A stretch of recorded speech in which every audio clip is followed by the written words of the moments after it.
मैं एक प्रार्थना कर रहा हूं, जैसे आपका कोई घर बना हुआ है, आप जो घर में घड़ियाल लगाते हो, घड़ियाल किट खा के पानी पी के भी हम दिन निकाल देंगे, पर मेरी माँ गाय माता, मेरे छोटे छोटे बच्चे हैं, गाय माता हैं, वो तो जब जाते हैं तो सामने देखते हैं कि कुछ लाए होंगे, कुछ खिलाएंगे।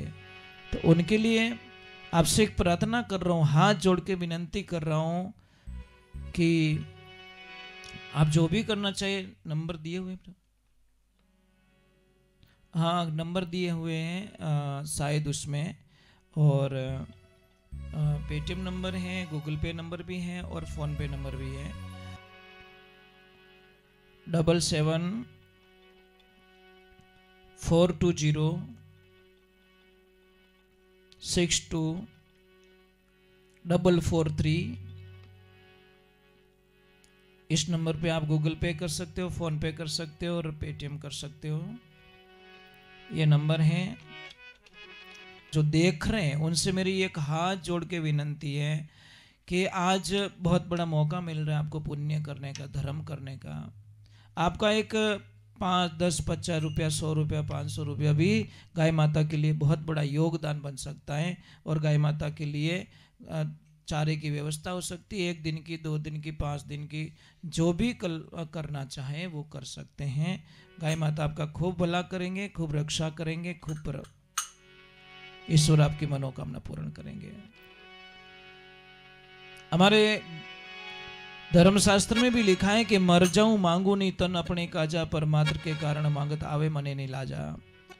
हम हमारे लिए कुछ भी नहीं चाहिए, हमको कुछ भी नहीं चाहिए, पर हमारी गाय माता के लिए अगर नहीं मांगेंगे तो कहां से करेंगे, क्या करेंगे? हम तो कैसे भी गोली बिस्किट खा के पानी पी के भी हम दिन निकाल देंगे, पर मेरी माँ गाय माता, मेरे छोटे छोटे बच्चे हैं, गाय माता हैं, वो तो जब जाते हैं तो सामने देखते हैं कि कुछ लाए होंगे, कुछ खिलाएंगे।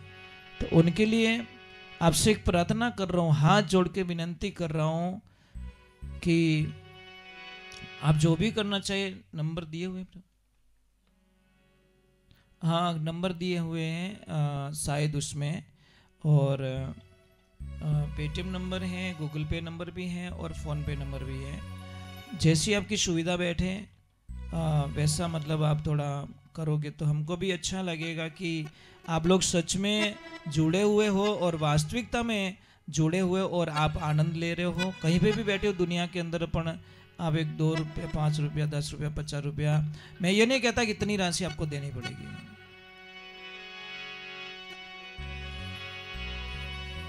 एक बार नंबर वापस बोल देता हूं,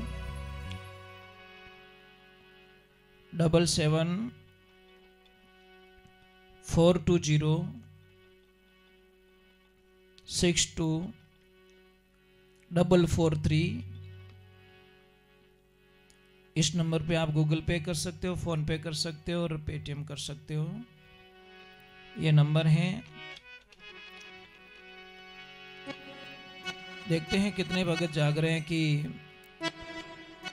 किसी धर्म ने कहा, किसी ने प्रश्न किया, कौन जगत में एक है?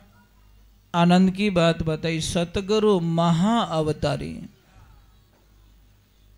देखो, महाराजा, महापद ये मिलता बहुत मुश्किल से। पुराण तो सब हैं, पर शिव पुराण में महाशिव पुराण लिखा है। पुराण तो है ही है, महागरुड़ पुराण, वो पुराण नहीं लिखा है।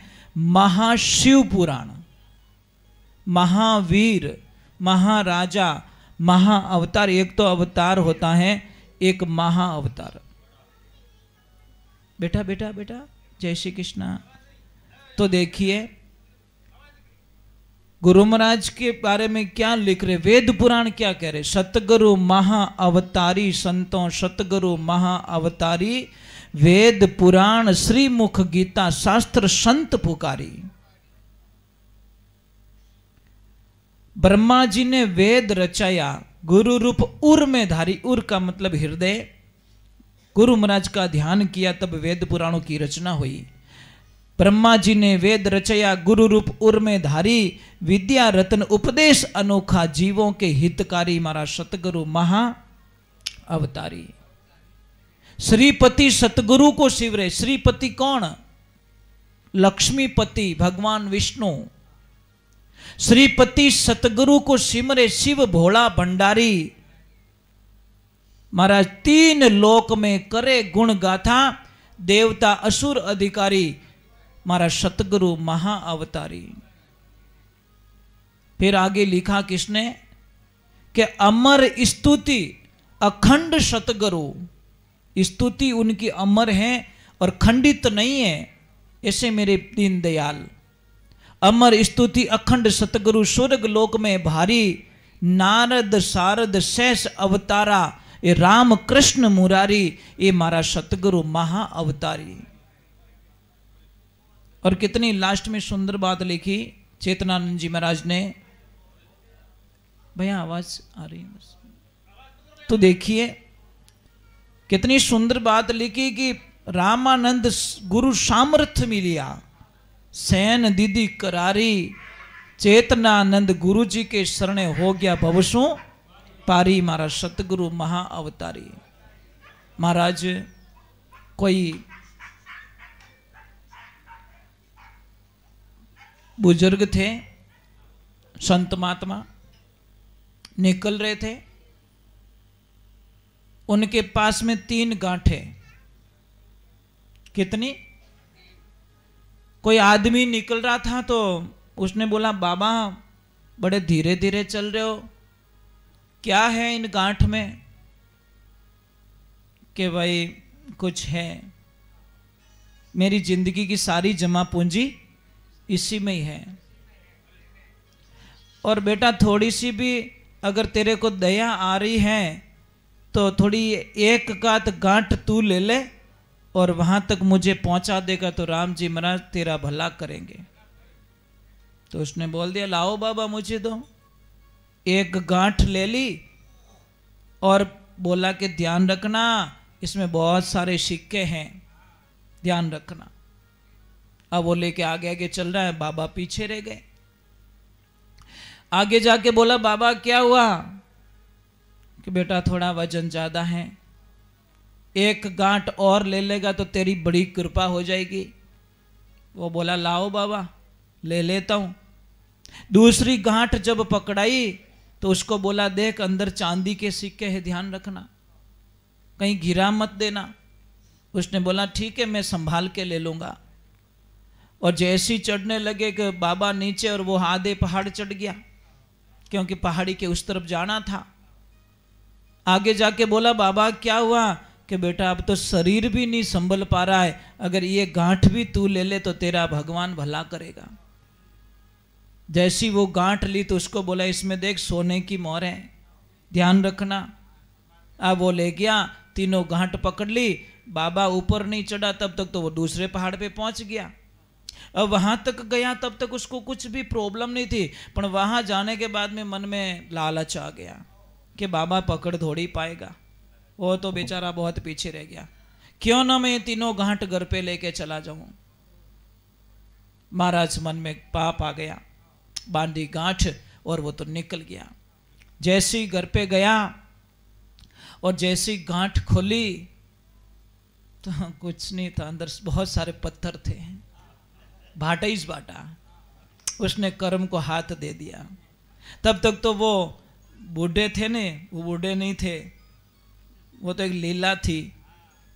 महाराज जाके पहुंच गए और बोला, कैसे? अरे बाबा आप पहुंच गए? कि मेरी गठरी के कहीं। बाबा झूठ बोलिया कि बेटा कोई सोना चांदी नहीं थी, ये सारे पत्थर थे। मैं देखना चाहता था, मैं इस नगरी का राजा हूं, मैं देखना चाहता था कि मेरे जाने के बाद में एक ऐसा ईमानदार सेनापति मुझे चाहिए कि लाखों करोड़ों का धन अगर उसको दे दूं तो भी उसके मन में लालच ना आए। इस नौकरी के काबिल तू था, परंतु तेरे मन में आई और थारा कर्म में भाटा ही लेके उड़ाए। तो एक ध्यान रखना, मैं जिंदगी में आपको बता रहा हूं कि भगवान के साथ में ऐसा मत करो। भगवान को एक शब्द बोल सकते हो, हिम्मत है? भगवान को एक शब्द बोलिए कि प्रभु बहुत दिया, कोई चीज की कमी नहीं है। और जिस दिन ये शब्द आप बोल दोगे उस दिन और हजारों गुना बढ़ जाएगी। और हम तो बोलते रहते कम पड़े, तो कम पड़नो इलाज भगवान कने नहीं है। कभी तो बोल दो। हम लोगों ने नहीं सोचा उतना भगवान ने दिया हमको। सोचा था कभी? नहीं सोचा ना। इससे भी ज्यादा दिया है। एक प्रार्थना कर रहा हूं, जैसे आपका कोई घर बना हुआ है, आप जो घर में घड़ियाल लगाते हो, घड़ियाल शुभ भी होती है अशुभ भी होती है। अगर सही जगह लग जाए तो बहुत अच्छा रिजल्ट देगी, और गलत जगह लग गई तो नेगेटिव रिजल्ट देगी। सही जगह, जैसे एक स्टीयरिंग होती है गोल, वो भी होती है गोलाकार, और टायर भी गोलाकार ही होता है। अगर स्टीयरिंग की जगह हम टायर लगा देंगे कि फेरनो तो ही नहीं है तो अट लगाए दो, कहीं फर्क पड़े, और वही गोल अट स्टीयरिंग जगह वहां पे फिट कर देते हैं, गाड़ी चलेगी क्या? दोनों राउंड में दोनों गोल है, परंतु जगह हमने चेंज कर ली।